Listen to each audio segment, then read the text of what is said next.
Hello, everyone. My name is Damon Fleury. I'm the Chief Technical Officer with CyberDefenses. I'd like to thank all of you for joining us today. Our topic for today is understanding the NIST Special Publication 800-171 and control unclassified information. I'm very excited to have with us today members of the ISOO agency. Today we had intended to have Mark Riddle and Devin Casey both. Unfortunately, Mark was unable to join us today, but we are in more than capable hands with Mr. Casey, and he's going to start the process of walking us through what CUI is and really what's involved in understanding the NIST special publication. So thanks everyone for joining, and I'll let you take it from here, Devin. Sounds great. Thanks for the introduction. Just for everyone, I'm Devin Casey. I work at the Information Security Oversight Office, or ISOO. We're most known in the government for overseeing the Classified National Security Program, or the Classified Security Program for the government. But we're also in charge of a new security reform, the CUI, or Controlled Unclassified Information Program. And I work in the CUI office in oversight, outreach, and training and awareness. So I'm helping agencies as well as industry understand the requirements for the CUI program so they can implement a good program, so that when I come by to conduct oversight in a couple of years down the road, they have good programs to oversee. So we'll dive in here. So this briefing is going to be kind of an introduction to the CUI program, what the government's doing and why the government's doing what it's doing. So it'll focus kind of more generally on the government side of the program first, and then we'll talk about plans for industry and how this government regulation is going to affect how the government deals with industry and its information sharing environment there. So we will drill down into that, and then we'll stop for questions for about 15 or so minutes at the end. So there will be times when we go over questions. So the CUI program is a security information reform, and it's probably the largest information security reform since the creation of the classified program. And because of the wonderful thing in the government called inertia, the government doesn't do giant reforms for no reasons. So the CUI program was born of failures. Like many good government initiatives, they're born out of something we didn't do earlier and that we could have done better. When we recognize this practice, we try to create a program, and that's where the CUI program comes out of. And it's important to note, it's a security reform. So the CUI program is meant to standardize existing practices for protection, and that any good information security program has two primary concerns. And really, any information security program is based around two primary concerns. The first is making sure that the wrong people don't get the information. This is where we spend a lot of our time and money in the information security world, providing security in the electronic and physical environment, protecting our information from the people who should not receive it, and of course training people on who they should and should not send it to who do have access to it. The government was failing on this front. There were long-standing issues of the wrong people gaining access to our systems, both through electronic and physical means, as well as poor and negligent training that was allowing authorized users to share it with individuals unintentionally who should not have received that information. So we were failing on kind of the three fronts: the physical, the electronic security, as well as the training of who should and should not receive this information in the government. So we were failing on the protecting it from people who shouldn't get it. And the other side of information security, the other important part that is sometimes forgotten about because it's not usually where all the money goes, is making sure that the right people do get that information. And getting that information has some important points. How long does it take to get that information, and how much expensive is it to get that information to them? The current practice in the government to share information between agencies was cumbersome, expensive, and slow. It involved lots of information security officers, CIOs, lawyers, arguing about how much information can be shared, how it should be shared, and how it's supposed to be protected at its endpoint. And agencies would disagree over the standards for protection of the same types of information that they have, because one agency decided that it needed this type of protection and another agency decided it needed this. And so information was not being shared between agencies that could have and should have been. This was actually originally identified as one of the founding reasons for the CUI program after 9/11 report, where they identified the lack of sharing of unclassified counterterrorism information in a timely manner between agencies as one of the causes for the failure to diagnose the threat before 9/11. So the birth of the CUI program and the talking about creating a CUI program has been around for many years now, but it really just started as a program 2 years ago. Now, the CUI program is meant to address this inefficient patchwork of agencies' existing practices. So the reason that information was being stolen and getting access by people who shouldn't have access to it, and the reason that people who should have access weren't getting access to it, is because each agency had its own information security program. And what it did was it defined how to protect things that it held inside its agency, whether or not they were the only holders of that information. As you can imagine, every government agency has personally identifiable information, but DHS protected it differently than USDA and differently than DoD. And when they protected this information, they usually added it to an information security program that includes things like markings. So we had, when we did our audit, over 100 different markings for controlled unclassified information in the government. To add to the confusion, many of the existing markings, many of those 100, were used by multiple agencies to mean different things, whether it was differing standards of protection or even different types of information being protected at those agencies. There are also many large catch-all categories, like FOUO at the Department of Defense, which was a general category for kind of anything you wanted to sort of protect that wasn't classified. Now, the CUI program, as an information security reform, standardizes what that protection means across the entire government.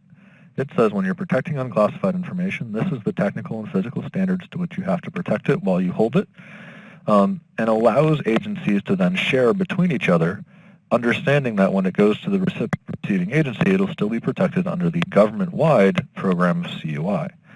It also standardizes the markings so that the markings carry the same meanings throughout all of the agencies.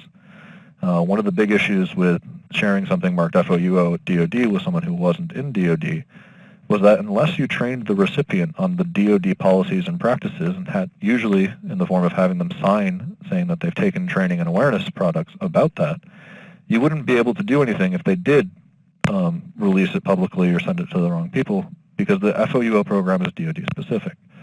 Since the CUI program is government-wide, if you release another agency's data, you're in just as much trouble or just as wrong as if you'd released your own, because you've been trained on the same type of program. So it addresses a lot of the concerns about consistency of physical and electronic safeguarding, as well as disseminating and making sure that the right people get access to it and understand what the markings and controls mean by standardizing what they look like and how they're affected across the agencies.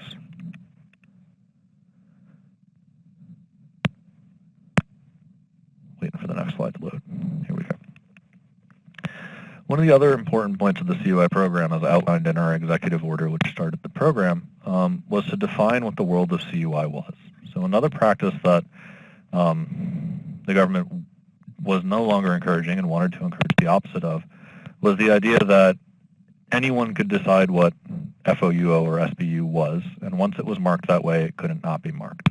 So the executive order outlined a standard. And it said that to protect unclassified information in the government, you must have a law, a regulation, or a government-wide policy stating that the information, defining what the information was, and then stating that it needed to be protected.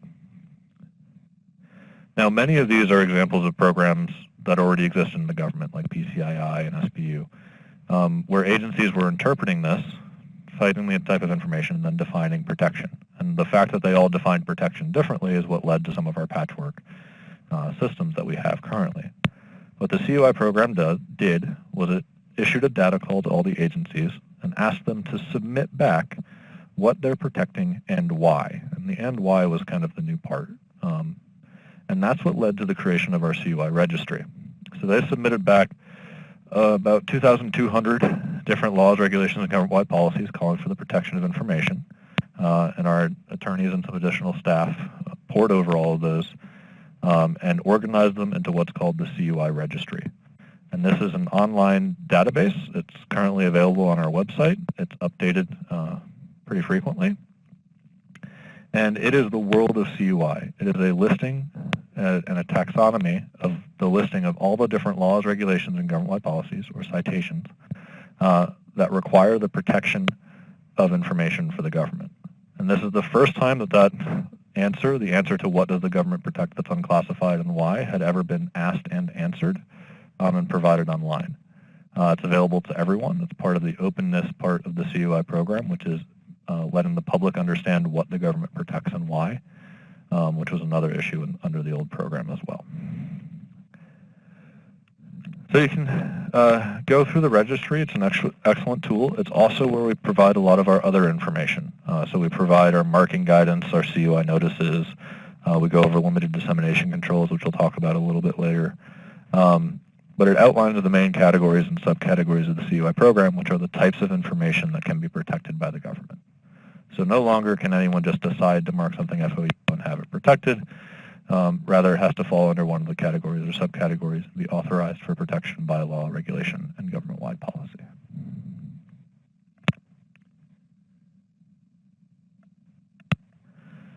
Our next key document outside of the database of the registry is the 32 CFR Part 2002, which is our implementing directive.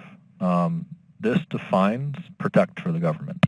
It outlines the physical and technical safeguarding requirements for CUI. It covers the destruction requirements. It goes over lawful government purpose, or a requirement or limiter on sharing, as well as the decontrol of that information. Again, it's available online. It's on the Federal Register. It also emphasizes some unique protections under law, or something called CUI specified, which we'll talk about as well.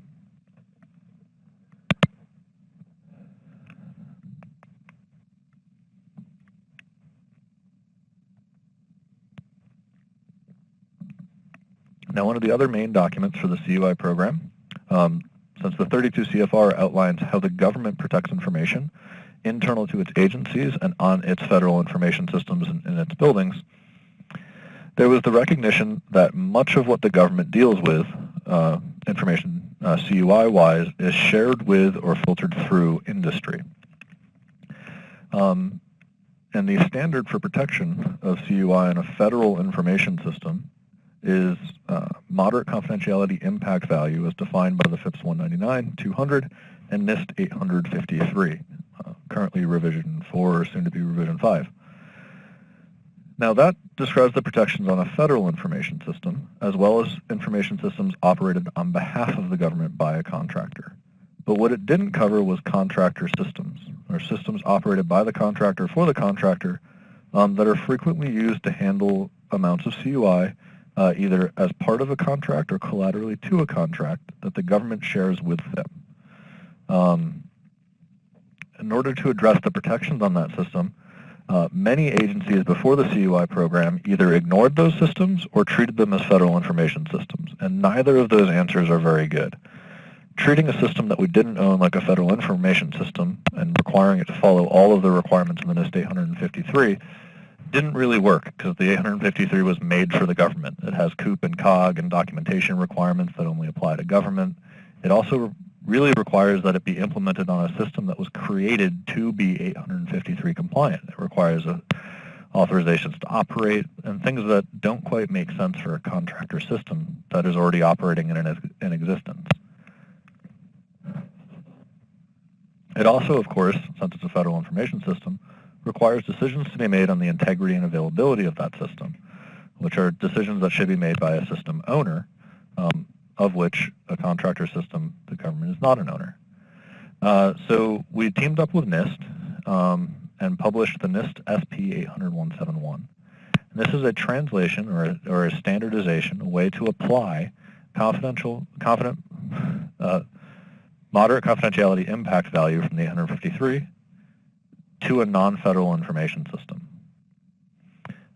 It weeds out all the controls that are routinely met or uniquely federal, and focuses almost exclusively on confidentiality, though it does include some integrity controls that are required in order to ensure a moderate level of confidentiality.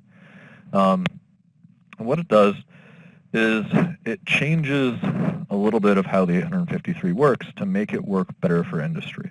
So another unique part about the 853, and the reason that it was not good to apply to non-federal systems, is that the 853 requires tailoring, risk-based tailoring. And in the contracting world, the only agency that can accept risk for its information, for the government information, is the government. So tailoring the 853 as a contractor didn't really make any sense because you couldn't tailor anything because you couldn't be a risk accepting authority. So what the NIST 80171 does is it actually removes the ability to tailor out controls. So in one sense, it's stricter than the 853 because all the controls listed in the 80171 must be met. None of them can be tailored out. However, where flexibility was added in order to understand and address the fact that many of these contractor systems are both incredibly diverse and already exist, it had to be flexible in a certain way. And where the flexibility is included in that, although you cannot tailor out any controls, how these controls are met are significantly more flexible than in the 853. Essentially, the controls outline what should be done and what must be done. The how a company, an agency, a company solves the how is up to them to document in their system security plan. Which brings us to the other wonderful tool of the NIST 80171, which is the addition and revision 1 of the System Security Plan and POAM, or Plan of Actions and Milestones. This is where an agency puts down how it became compliant with the NIST 80171. It defines the boundaries of its system, how its system is governed and used, but it also addresses any shortcomings of the system, any controls that they either cannot implement or have not implemented due to time or money, but have a plan to implement or have implemented or have mitigating controls in place to discuss in the POAM. Providing the System Security Plan and POAM to the government on request allows the government to accept the risk of a non-fully compliant system and do business with that agency. So it allows systems that are working towards compliance to still bid on contracts that require compliance, that allow for the submission of POAMs and SSPs, so that the government can accept the risk to do that contracting action instead of precluding them from being able to even bid on a contract just because there's a risk assessment requirement. So the NIST 80171 is an important document. And like I said, it addressed this weird limbo of non-federal systems that hold federal information. There's actually some argument in the government about whether or not those can and should exist and what they might look like. But the NIST 80171 covers that. Now, it's a standards document, and it was actually published before the finalization of the CUI program.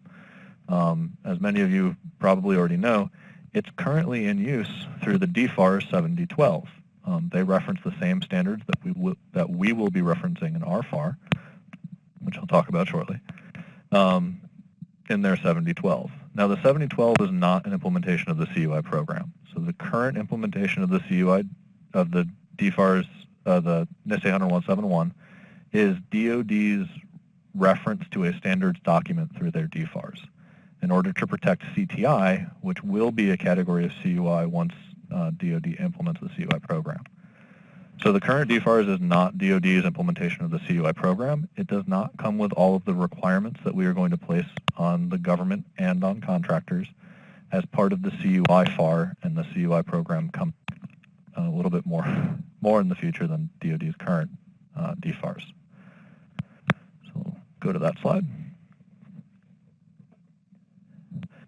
So one of our primary objectives, in fact we have many meetings a week, is publishing our FAR, or a CUI Universal FAR, that will outline how agencies, all the agencies who fall under the FAR, are required to contract with industry, and it will reference our requirements. So one of the requirements will be compliance with the NIST 80171 for any non-federal information system that will be storing CUI as created as part of the contract, shared by the government, or created or collected for the government.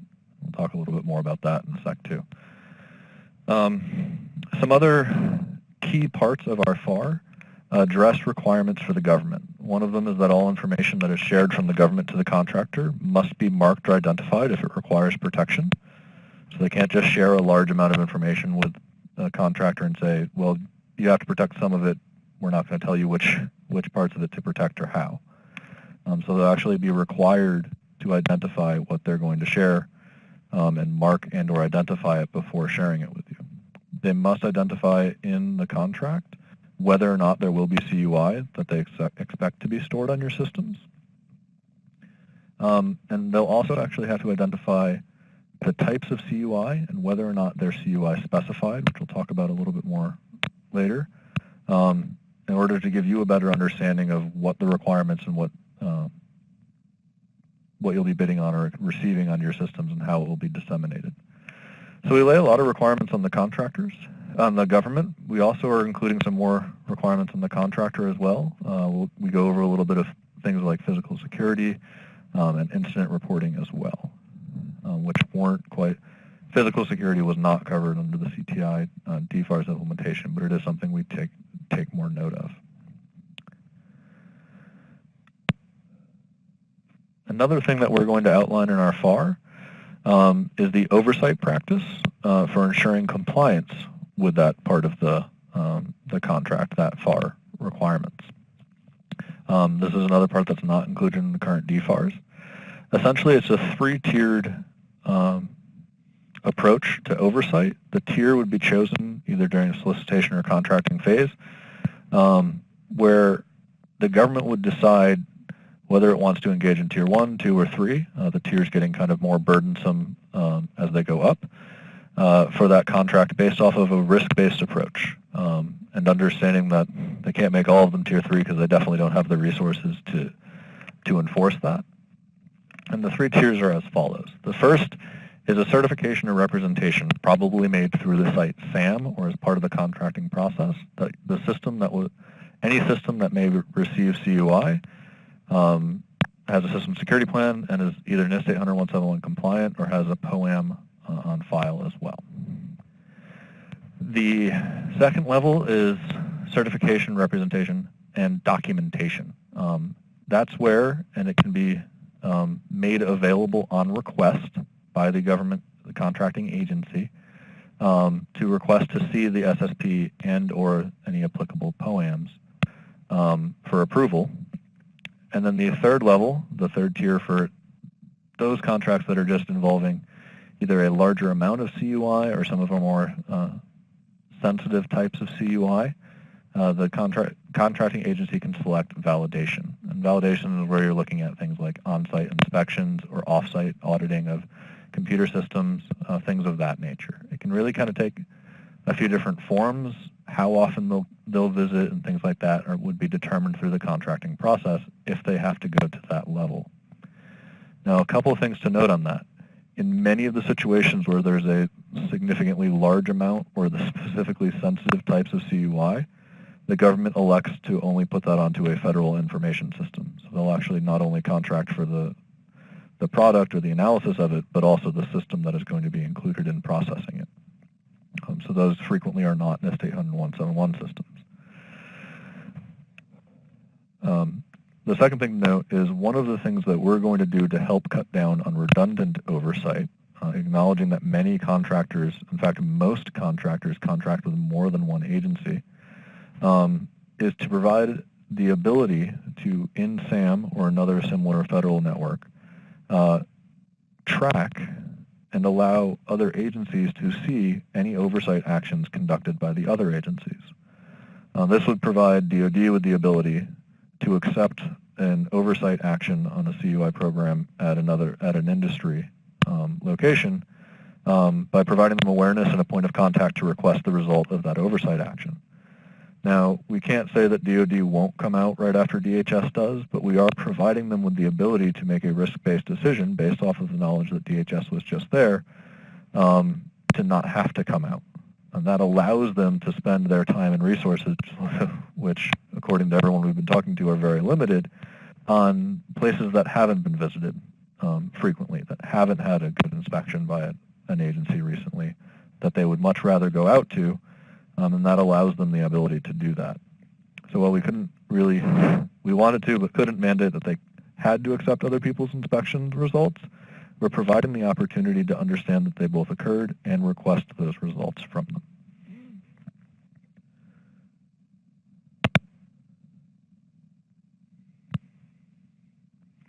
So there are a lot of things that kind of separate the current DFARS and the future CUI program, and the CUI FAR is definitely something I'll be taking questions on at the end. We'll talk a little bit about some of the tenets of the CUI program that kind of inform on the understanding of this level. One is the big split in the CUI program. There's two main types or kind of ideas about CUI. There's CUI basic, which is where a law, regulation, or government-wide policy required the protection of information, but did not really say anything else specific. It just identified a type and said protect it. That's our CUI basic. But there was also CUI specified. So some of the laws had a little bit more weight to them. They said more than just protect. They identified a type of information, they said protect it, but then they said something else specific that's different than the CUI program. As such, CUI specified requires that the person who creates the document or information mark as to what category of specified it is, so that any recipients or users of that information are made aware of the fact that it has differing protections other than CUI basic, and that they have an understanding of what those protections are, because the category marking links back directly to the CUI specified category that requires its protection, and has the differing protections in it. So like I said, in the contracting process, if the contract is going to include CUI specified, it will tell you which types in a table or in some format through the contract what types of CUI specified may be included, so that you'd be aware of some of the differing protections under CUI specified during that contracting process.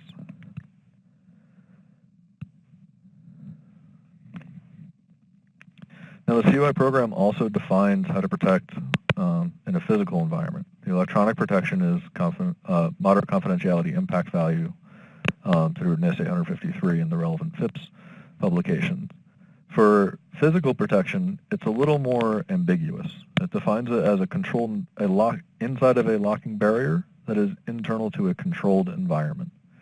And we were intentional in our ambiguity here. While there were some physical thefts of personally identifiable information and or devices that held personally identifiable information, they were mostly done from in transit, things like in cars and stuff like that.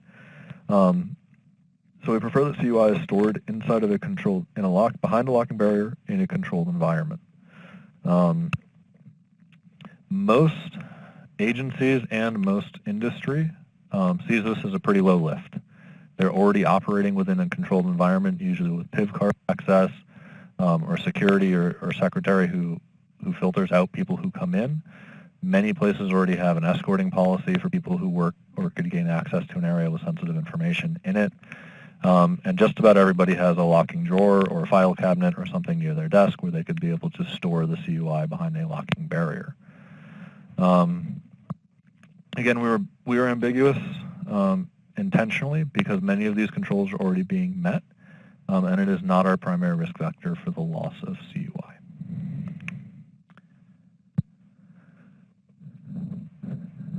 Now, CUI has to be marked or identified, and one of the ways that it can be marked is through a banner marking, where it'll include either the marking CUI or the word controlled. In cases of CUI specified, it will also include the specified category, so it would be CUI /SP- in that category marking, which would let a user know which category of CUI it was. And then there's also the optional use of dissemination controls, which just follow the category marking with another 2 /. The banner must appear at the top of every page when used. It can also appear at the bottom, so you can see it at top and bottom. We do have optional cover sheets. The other thing that we talk about for markings, so I let this slide load. The reason we say marked or identified through the contracting process is we do allow for CUI to be marked kind of in bulk, and that includes both physical and electronic environment, where you can mark the boundaries of that environment as long as the users or anyone gaining access to it is made aware of the types of CUI involved, that there is CUI in that environment, what type of CUI it is, and how to mark it when removing it from that environment. So you can imagine if you had a box full of legal documents and you marked it appropriately for CUI legal, anyone who took information out of that box would be made aware by opening the box saying that it contains legal CUI on it, that that information is CUI, and if they were going to remove it from that box and use it, they would have to either mark it or use a cover sheet.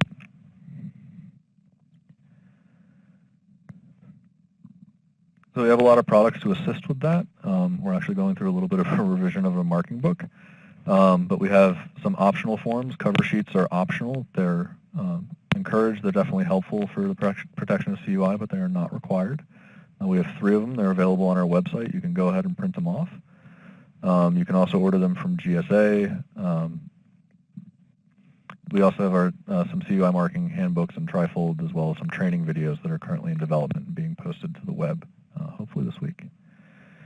So we do have a lot of products out there that talk about the CUI program.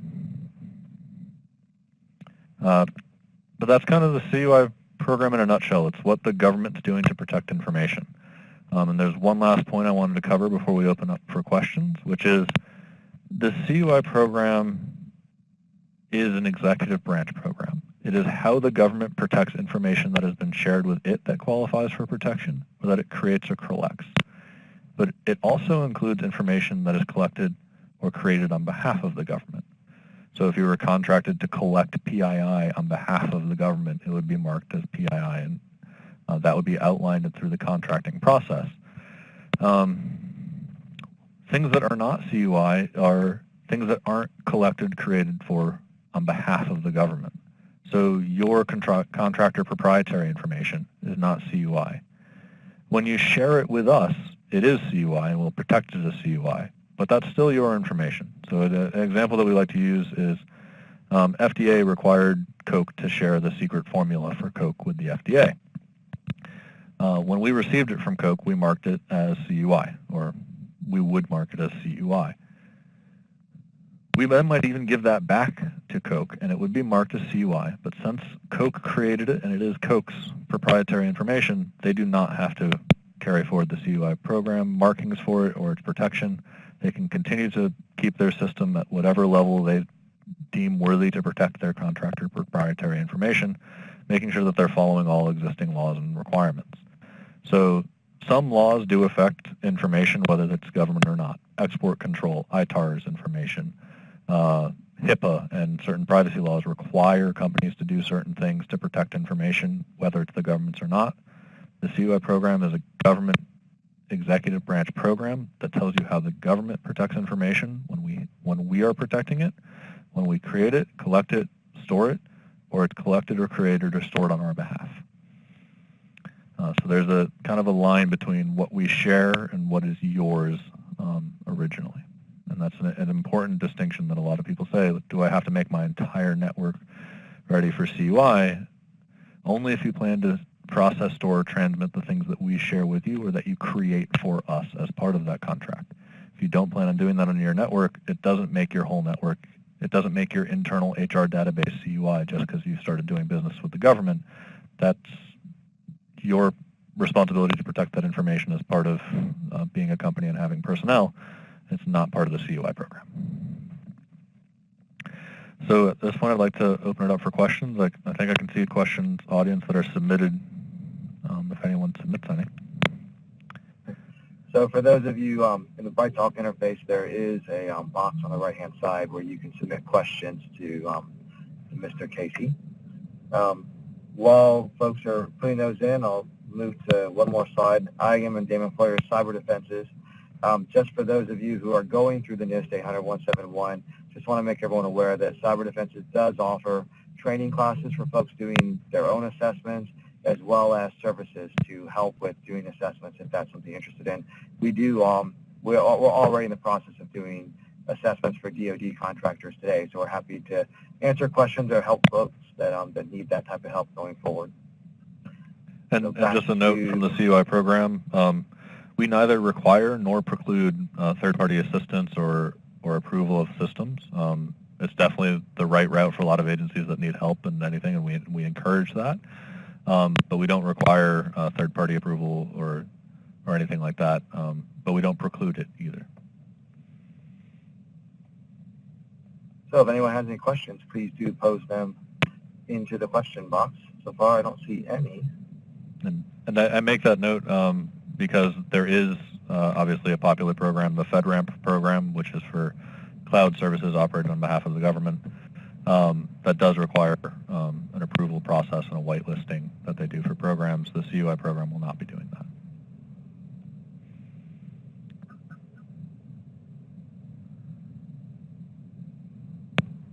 All right. Well, oh, here's a question. You see it there, Devin? Yep, I got it. The question is, the 171 provides flexibility in how to apply controls. Who determines if a control meets minimum requirements? The DoD/Federal Contracting Officer, a future supplement to 171, such as the 853A. Great question. The document was created essentially with the flexibility and the reins really kind of given to the contractor in determining what meets those controls. And the guidance that we have provided to DoD and contracting agencies about that is they can't say that you didn't meet the control the way they wanted you to. They have to argue that you didn't meet the control at all, which is a little bit of a shift in government oversight. We're kind of, especially in many of the DoD intelligence worlds, a little bit more accustomed to getting exactly our way, saying you did the right thing, but you didn't do it our way, so do it again. We're trying to get rid of that part, where there are multiple answers to the problem. If this is good business practice, if this is a recognized security practice in the business world that meets these requirements, you are not supposed to see that kind of pushback from the government disagreeing with how you met those security requirements. On that note, flexibility, and especially flexibility to that level that introduces some ambiguity, can make lawyers of companies a little bit nervous.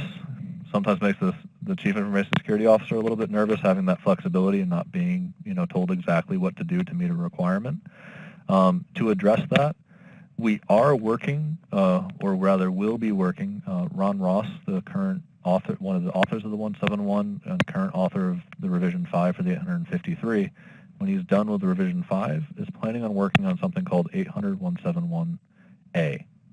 It'll mirror the 853A. It won't be exactly like it, just because of the different natures of the two documents, but it'll be a little bit more in-depth of you can do these certain things to meet these requirements. It's not really going to change the requirements, but talk to how to inspect and check to make sure your system is compliant.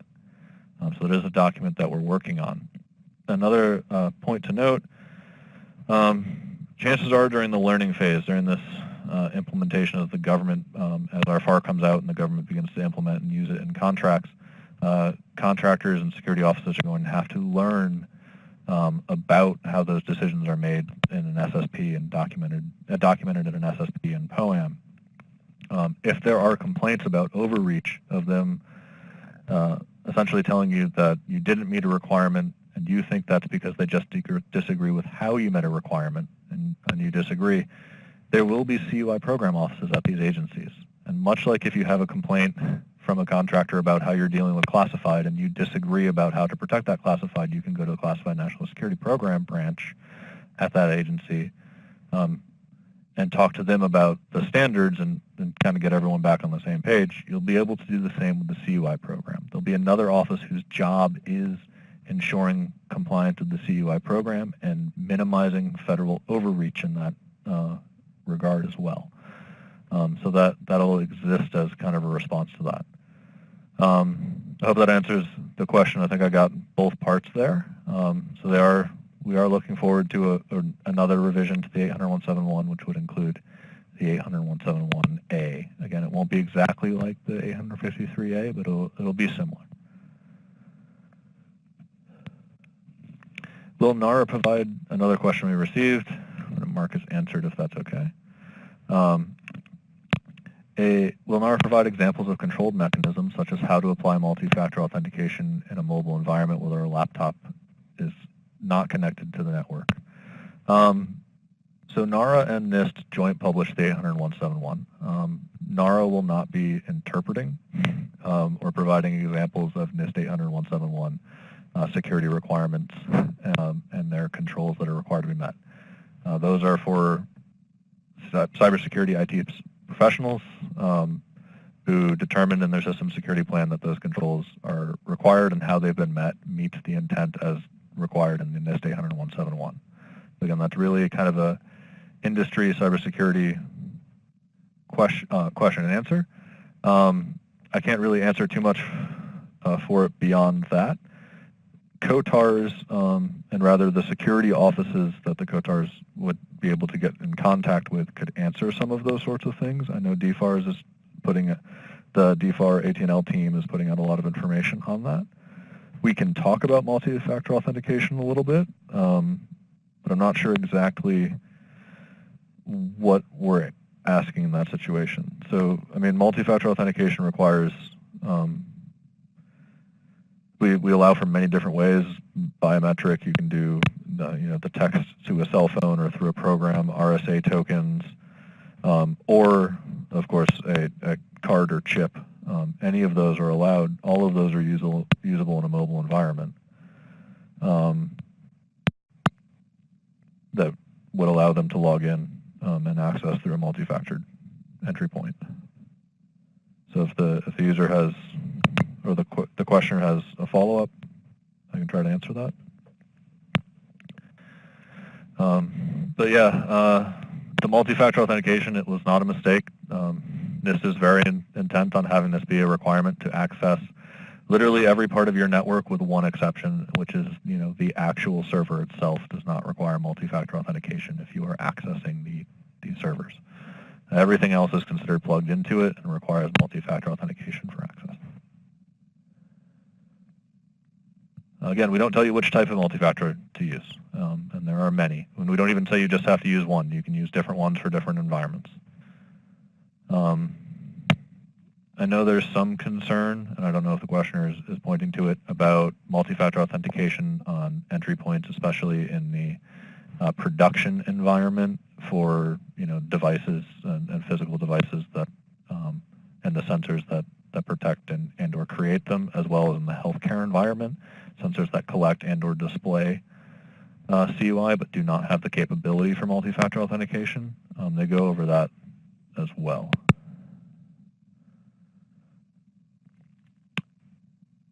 So actually, multi-factor authentication requirement is the most difficult for small, medium, and large. It's our #1 complaint from the big six in government contracting as well.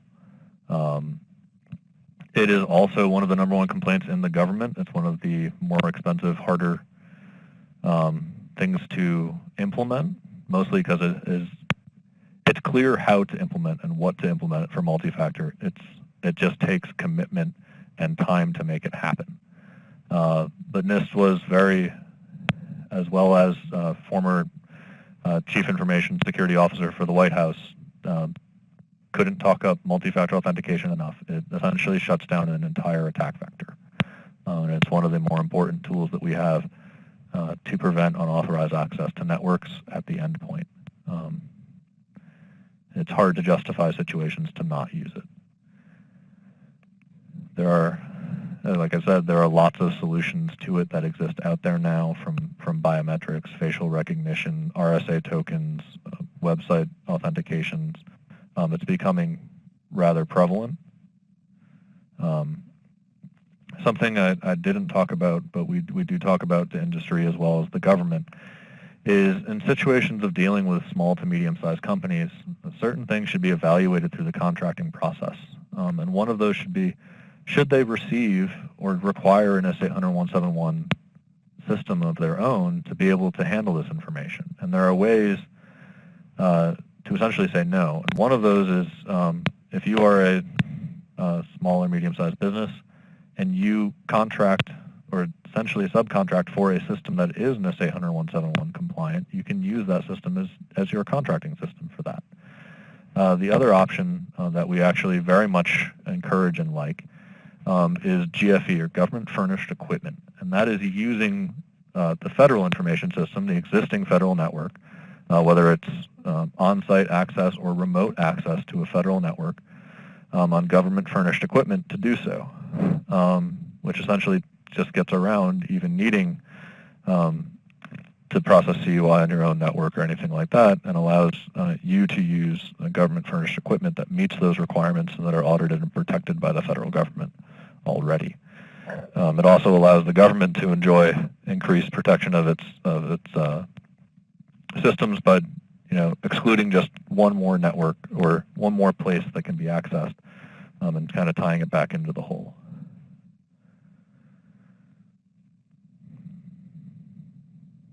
I don't know if you want to chime in on multi-factor or not, from a technical standpoint. Certainly when we do assessments, we certainly see that as one of the major impediments to being fully compliant for all sizes of companies. And I agree with you, there's tons of solutions, but large number of contractors have yet to really engage and enforce any of those solutions yet. Yep. And it's one of those areas where we got a response back from industry saying this will cost money, and we said we have the plan of actions and milestones. We have a way for you to communicate how you will roll this out and mitigating actions you will take in the interim while you roll this out. But understand you won't be in full compliance with the CUI NIST 800-171 requirements until you have multi-factor authentication. We can still contract. We can accept the risk as the government to do so. But multi-factor authentication is where we are headed. It has a cost. We acknowledge that. Security is not free. But it's an important one. Sure, and there are actually a significant number of options out there these days that are very low cost, including some open source options. But open source is really free, of course. Well, no, none of it to implement it is actually free. But people talk it's not as hard and crazy as it used to be.